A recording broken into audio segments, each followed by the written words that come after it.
Hello नमस्कार दोस्तों, कैसे हैं आप लोग। आशा करते हैं आप लोग बहुत अच्छे होंगे। देखिए एसएससी सीजीएल भर्ती में यहाँ पर बहुत ही बड़ा बदलाव किया गया है और दो बदलाव किए गए हैं जो कि इस वीडियो में हम आपको बताने वाले हैं। तो सबसे पहला बदलाव एसएससी सीजीएल 2026 भर्ती में ये किया गया है कि अब जो लोग भी यहाँ पर रिजर्व्ड कैटेगरी से बिलोंग करेंगे, जैसे कि एससी एसटी ओबीसी या ईडब्ल्यूएस कैटेगरी से, लेकिन जो भी सर्टिफिकेट मांगा गया है उनके लिए, जिस फॉर्मेट में मांगा गया है, अगर वे नहीं दे पाते हैं तो उनको डॉक्यूमेंट वेरिफिकेशन में रिजेक्ट कर दिया जाएगा। यहाँ साफ साफ लिख दिया गया है।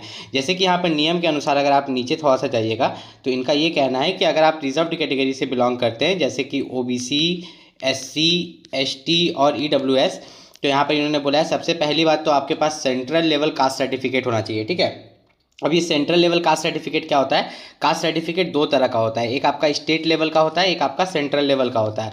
जो सबसे पहले आपका बनता है वो स्टेट लेवल वाला ही बनता है। जिस स्टेट में, जिस राज्य में आप रह रहे हैं, जैसे बिहार, झारखंड, यूपी, जहाँ भी आप रह रहे हैं, उसी के आधार पर आपका सेंट्रल लेवल वाला बनाया जाता है, जो कि गवर्नमेंट ऑफ इंडिया की तरफ से बनता है। बनेगा आप ही के जिला में, जहाँ पर आप स्टेट वाला बनवाए वहीं पर सेंट्रल लेवल वाला भी कास्ट सर्टिफिकेट बनेगा। ठीक है। लेकिन इसमें एक नियम इन्होंने डाल दिया है कि कास्ट सर्टिफिकेट जो आपका बना हुआ होना चाहिए। ऐसा नहीं कि फॉर्म आपने अप्लाई कर दिया, फॉर्म अप्लाई करने के बाद आप बनवा रहे, नहीं। फॉर्म अप्लाई का जो लास्ट डेट है वो है 22 जून। याद रखिएगा, एसएससी सीजीएल का फॉर्म अप्लाई का लास्ट डेट जो है वो क्या है? 22 जून है। और 22 जून से पहले बना हुआ होना चाहिए। ये बात मैं नहीं बोल रहा हूँ, यहाँ पर लिखा हुआ है। देखिए, crucial date for the claim of SC ST OBC certificate है, वो फॉर्म अप्लाई का लास्ट डेट है। ठीक है। यहाँ पर देखिए ये वर्ड लिखा हुआ है, will be the closing date of the online application. मतलब आपका जो फॉर्म अप्लाई का लास्ट डेट है 22 जून, उससे पहले आपका कास्ट सर्टिफिकेट बना होना चाहिए, वो भी सेंट्रल लेवल का। अगर ऐसा नहीं होता है तो आगे चल के किसी भी स्टेज पर अगर आप पाए जाते हैं कि आपने नहीं बनवाया लेकिन फॉर्म में आप भर दिए, तो आप वहाँ पर रिजेक्ट हो सकते हैं। ठीक है। इस चीज़ का आपको यहाँ पर खास ख्याल रखना है। उसके बाद अगर हम लोग यहाँ पर थोड़ा सा नीचे चले तो एसएससी सीजीएल में जो दूसरा बदलाव किया गया है वह हम आपको दिखा देते हैं कि दूसरा बदलाव यहाँ पर एसएससी सीजीएल में क्या किया गया है। ये बात बहुत बच्चों को पता भी होगा जो लोग एसएससी सीजीएल का फॉर्म भर रहे हैं। जैसे कि आपको पता है कि एसएससी सीजीएल में सेक्शनल टाइमिंग आ गया है, तो ये तो सबको पता है, लेकिन इससे डील कैसे करें। ठीक है। ये जो सेक्शनल टाइमिंग आ गया है, इसका एकमात्र उपाय है, अगर सेक्शनल टाइमिंग आने के बाद भी आपको लगता है कि आप एग्ज़ाम कैसे निकालेंगे, आपके लिए डिफ़िकल्टी बढ़ गया, तो ऐसा कुछ नहीं है।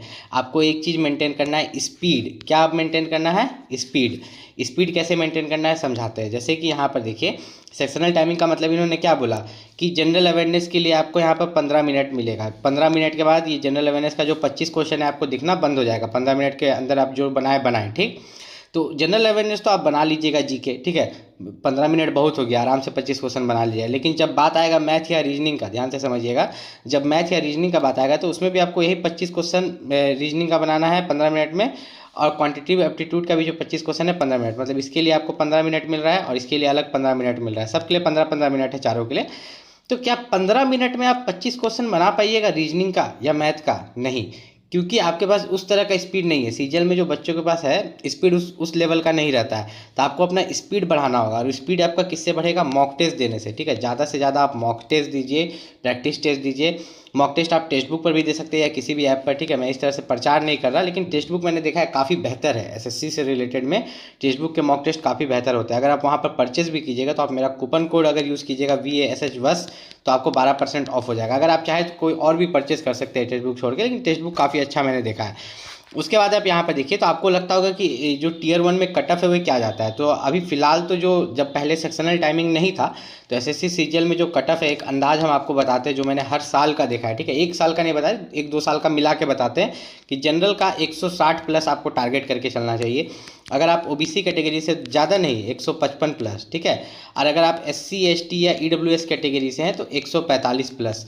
मतलब एसएससी सीजीएल जो टियर 1 एग्जामिनेशन होता है उसमें जो कट ऑफ है वो काफ़ी हाई जाता है। 200 में से सोचिए इतना जा रहा है। ठीक है। टोटल आपके 100 क्वेश्चन रहते हैं, गुना 2 कीजिएगा तो 200 मार्क्स में से इतना कट ऑफ आपका यहाँ पर जा रहा है।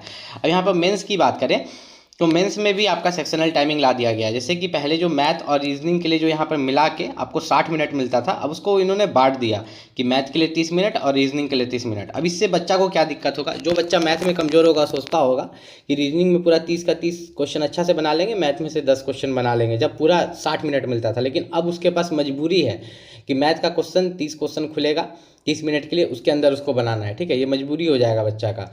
यहाँ पर अगर थोड़ा सा नीचे चले तो इंग्लिश में जैसे 45 क्वेश्चन है तो इसके लिए इन्होंने 40 मिनट कर दिया है। ठीक है। और जनरल अवेयरनेस में 25 क्वेश्चन के लिए 15 मिनट। तो ये ठीक है, ये काफ़ी अच्छा है। ये जो सेक्शनल टाइमिंग बांटा गया है इंग्लिश और जनरल अवेयरनेस में, ये अच्छा है। और याद रखिएगा यही सब आपका मेरिट बनाने में मदद करेगा। आपका मेंस पेपर पर ही आपका सीजीएल में सिलेक्शन होता है। कंप्यूटर जो है क्वालिफाइंग है, 20 क्वेश्चन आता है, ठीक है। इसमें से कुछ क्वेश्चन करने पर आप क्वालिफाई हो जाते हैं, जिसके बारे में और डिटेल आगे हम दे देंगे आपको। यहाँ पे जो टाइपिंग है मेंस वाले दिन होता है, ये सबसे खराब बात है। बच्चा को मेंस एग्जाम का प्रेशर पहले से रहता है कि हमको मेंस एग्जाम देना है, क्या क्वेश्चन आएगा क्या नहीं आएगा उसका तैयारी करता है। और साथ में सोचिए बेचारा का मेंस बहुत अच्छा चल गया, टाइपिंग खराब चल गया, टाइपिंग में हम फेल कर गया, तो यहाँ बहुत दिक्कत हो जाएगा, ठीक है। तो ये चीज़ को अलग करना चाहिए टाइपिंग को, कि टाइपिंग मेंस के कुछ दिन बाद रखे, 10 दिन बाद रखे, लेकिन उसी दिन रख के ये बच्चों का मतलब बहुत बच्चों का तो मनोबल यही देख के टूट जाता है, ठीक है। इसके कारण बहुत बच्चे रिजेक्ट भी होते हैं। मतलब ये लोग अब सोच रहे हैं गवर्नमेंट जॉब में रिजेक्ट करने का कारण ढूंढ रहे हैं। फिलहाल अगर आप एसएससी सीजीएल 2026 के लिए तैयारी कर रहे हैं तो एसएससी सीजीएल 2026 के लिए जो सबसे बेस्ट बुक है उन सभी का लिंक मैंने इस वीडियो को डिस्क्रिप्शन में दे दिया, वहाँ से जाके आप परचेस कर सकते हैं।